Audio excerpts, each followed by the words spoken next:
Hello everybody and welcome back to the CLEN channel where we play a game and talk anything MMA related. And today what we're going to be talking about is the return of the Sugar Show versus Pedro Munhoz. Man, this is a very interesting matchup because I personally believe that Sean O'Malley, this is going to be his big test. Is he ready for the top of the division? Because the Cheeto Vera fight didn't go too long enough. If it was right now and Sean O'Malley was fighting Cheeto, I would pick Cheeto all day.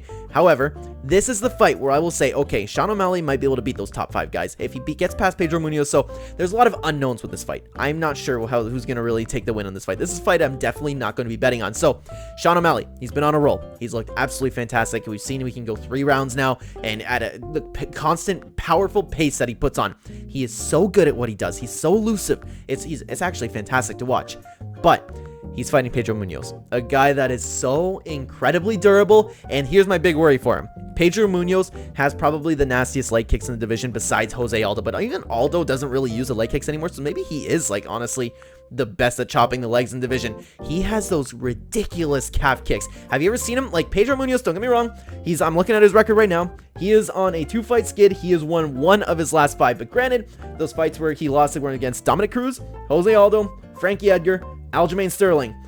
That's a pretty good record in my opinion. Those losses, like, they aged well, besides maybe the Frankie Edgar run, but there's no shame in losing to Frankie Edgar, even at this age, because against Cheeto Vera, Frankie Edgar was still looking pretty good, right? Regardless, that's not what we're talking about. I'm not counting him out because of those losses.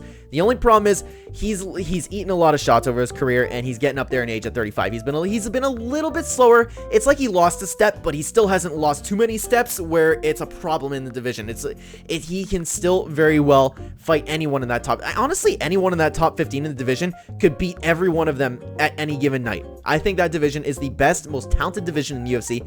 Anybody can beat anyone on any given night, and that Pedro Munhoz is absolutely no exception there. I don't know what's going to happen with this fight. It's so tough for me to say, and this is where I'm really interested for you guys in the comments. Please comment down below who you think is going to win this fight, because Sean O'Malley, I can see him being pieced up, or I can see him piecing up Pedro Munhoz, but I can see that calf kick being a huge problem with him. And we've seen, you know what, he's had his leg problems in the past, right? With Cheeto, with that fight where he broke something. It's a long time ago, forgive me, I'm not remembering at the moment. The leg kicks could be a problem. The calf kicks could be a problem. And especially with O'Malley, he has a little bit of that wider stance. He posts out to throw his giant shots. Yes, he's very elusive, but he is very open to them. That's really my only worry, because if it's a boxing match, O'Malley's going to piece him up. But the problem is, it's MMA. Plus, Pedro is fantastic on the ground. This is the true test for Sean O'Malley. And I'm honestly giving this fight a 50-50. I don't have a prediction for you today because I don't know who to pick. I'd love to know what you guys think, though. It's such an even fight. If Sean O'Malley gets past Pedro Munhoz here, I'm going to be convinced that he's the real deal. I want to know what you guys think down below. Thank you so much for watching this video.